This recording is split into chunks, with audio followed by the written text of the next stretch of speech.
Would you just give us a little recap? What is it? Who is Phil, and what do you do? Well, I build the kingdom of God through my business, effectively, is what I do. I like to encourage people, and in terms of our business, we just continue to try and make whatever we're doing easy. Hmm. So, Hence the T-shirt. hence the t-shirt. Yep. Hence the T-shirt. You traveled quite a long ways. We're one of multiple stops for you, but you really seem to become excited about teaching students. There was a classroom full of students, and they were hanging on your words. You were talking to them about purpose. Can you give us a little snippet about why purpose is so important to you?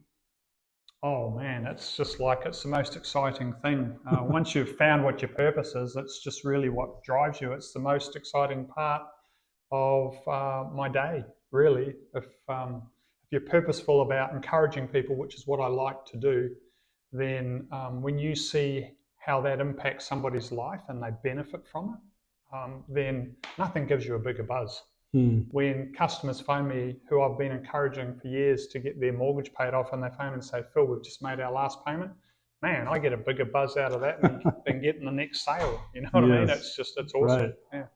You bet. So, So you handed out these chocolates. So he asked students questions, and when the students answered, he threw them a whole bag of these Carmelo koalas. You cannot get these here in Oregon.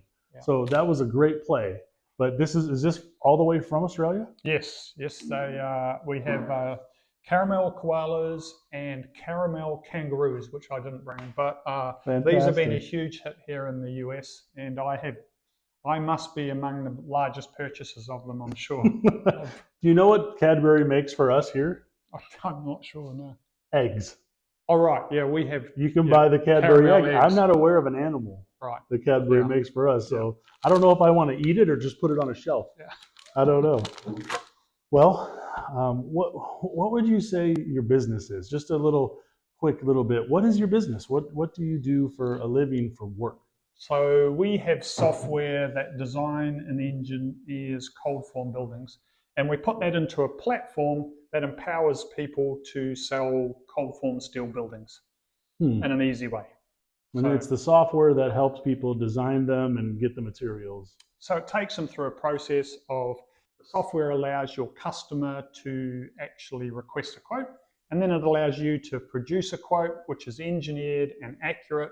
And once that customer accepts a quote, it then allows you to push a button and produce an order and a set of engineering plans and some manufacturing drawings.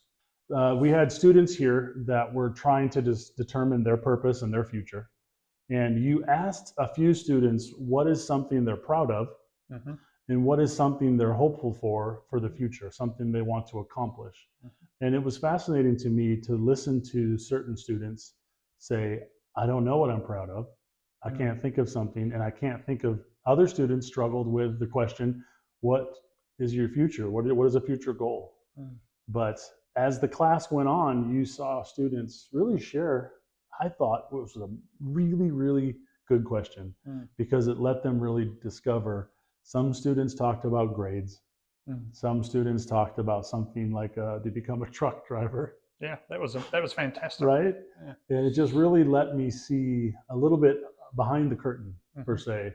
What was behind that questioning? Because I feel like this isn't the first time you did that, but I thought it was like a fantastic way to break the ice. Sure. Well, I wanted to engage with people, and I knew, and you probably heard me say that saying I don't know is an okay answer because I knew that would come out. But I was just wanting people to get thinking about it.